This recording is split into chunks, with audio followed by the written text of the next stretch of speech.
Hallo Leute, letztens wurde ich öfters gefragt, wie man denn sein Timing und seinen Arbeitsablauf in der Küche verbessern kann. Denn nicht nur in der Weihnachtszeit sind des Öfteren Menüs oder ähnliches geplant, sondern auch so bei Familienfeiern kann man des Öfteren mehrere Gänge kochen und dann wird es in der Küche manchmal ziemlich eng. Deswegen wollte ich euch ein paar Tipps geben, wie ihr das Ganze optimieren könnt. Zum einen ist es wichtig, gerade wenn irgendwelche Festlichkeiten wie eben jetzt Weihnachten ansteht, kocht nur Sachen, die ihr auch kennt und die ihr schon des Öfteren gekocht habt.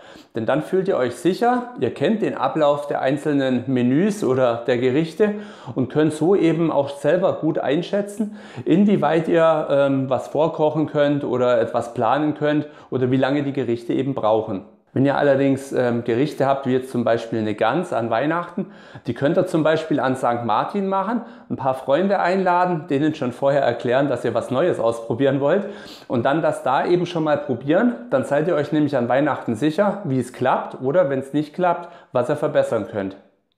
Und dann kommen wir auch gleich zum Thema Menüplanung, denn da solltet ihr auch Gerichte verwenden, die ihr schon kennt, beziehungsweise die sich gut vorbereiten lassen. Ich habe hier zum Beispiel Pfannkuchenröllchen mit Lachs gefüllt. Ich packe euch mal den Link hier rein. Die lassen sich super einen Tag vorher vorbereiten und dann beim Anrichten nur noch aufschneiden und dann ist das Thema eigentlich schon durch. Genauso bei Salaten, die könnt ihr ganz gut vorwaschen, schneiden, bereitstellen, also Blattsalate und die Dressings auch schon fix und fertig machen. Die müsst ihr dann nur noch zusammenschütten, einmal umrühren und habt das dann auch schon fertig. Von daher schafft ihr euch da einen zeitlichen Rahmen, der euch eben möglichst wenig Aufmerksamkeit erfordert, denn die Sachen sind schon vorbereitet und ihr müsst sie im Prinzip nur noch anrichten. Das hat dann übrigens auch den Vorteil, dass ihr dann mehr Zeit für eure Gäste habt und weniger Zeit in der Küche verbringen müsst. Dann sind wir auch schon beim nächsten Punkt und zwar der Vorbereitungsarbeit. Denn gerade in der Küche ist es wichtig, dass man eben sie sehr gut vorbereitet und dadurch eben auch weniger Stress hat. Denn Stress beim Kochen macht keinen Spaß beim Kochen. Deswegen, gerade wenn ihr irgendwelche Gerichte habt, die viel Schnippelarbeit erfordern, zum Beispiel Gemüse schneiden, Zwiebeln schneiden, Knoblauch schneiden, was auch immer, macht die Sachen am besten komplett fertig, dass ihr nachher alles bereitstehen habt, wenn es dann ans Kochen geht.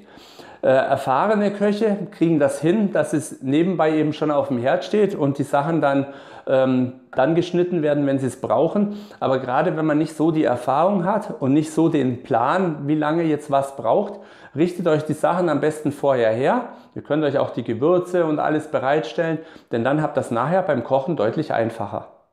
Wenn ihr nach Rezepten kocht, ist es auch wichtig, dass ihr euch die Rezepte vorher durchlest und dann eben guckt, okay, was brauche ich alles und sind da vielleicht noch irgendwelche speziellen Hinweise dabei, wo die Rezepturangabe eben noch keine Information drüber gibt, wie zum Beispiel, also bei manchen Rezepten steht zum Beispiel unten drin, lässt sich sehr gut verfeinern mit XY, steht aber nicht oben in der Rezeptangabe und dann steht er in der Küche und dann ist es zu spät zum Einkaufen.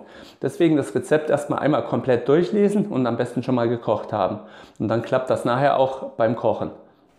Noch ein kleiner Tipp, wenn ihr euch zum Beispiel Nudeln kocht oder Kartoffeln oder was auch immer, stellt euch einen Timer oder einen Wecker, dass euch die Sachen dann nicht verkochen auf dem Herd, sondern dass ihr dann eben daran erinnert werdet, wenn die einzelnen Komponenten auch fertig sind. Bei Nudeln ist es zum Beispiel ganz praktisch, die kommen meistens so um die 8 Minuten brauchen die. Die könnt ihr auch sehr gut in einem Sieb abgießen und dann mit ein bisschen Flüssigkeit in den Topf stellen und dann Deckel drauf. Dann halten die locker nochmal 10, 15 Minuten warm, bevor ihr sie dann wirklich auf den Teller bringen solltet. Bei Kartoffeln ist es zum Beispiel so, die brauchen so um die 40 Minuten mit Herd einschalten und da hilft es, wenn ihr die Kartoffeln abgießt und dann so ein Küchenkrepp drauf, Deckel drauf und dann auf den ausgeschalteten Herd stellen, dann bleiben die auch locker noch eine halbe Stunde heiß. Oder aber, nächster Tipp, schaltet euch den Backofen auf 80 bis 100 Grad ein, wenn ihr den nicht anderweitig braucht. Denn da könnt ihr wunderbar alles Mögliche drin reinstellen und warm halten und so habt ihr dann überhaupt keinen Stress mehr. Denn selbst wenn ihr ein Steak habt, bei 80 Grad könnt ihr das locker noch mal eine halbe Stunde in den Backofen stellen, ohne dass es direkt durch ist. Und so habt ihr dann auch die Sicherheit, dass die Sachen da sind, dass sie warm sind und dass ihr sie eben nicht hektisch auf dem Herd bereitstellen müsst.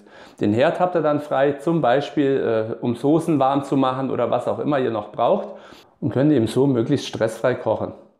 Bei Gemüse zum Beispiel eignet es sich sehr gut, wenn ihr es vorher blanchiert und dann könnt das auch noch mal in den Kühlschrank stellen, je nachdem, und dann eben, wenn ihr es braucht, gerade noch in Butter mit ein bisschen Flüssigkeit würzen, anschwenken und dann habt ihr das auch direkt fertig und könnt das dann auch direkt heiß anrichten.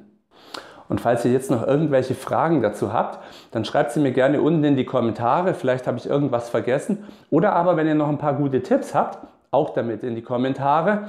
Damit ist dann allen geholfen. Und alle, die sich das Video jetzt angucken, auch ab in die Kommentare.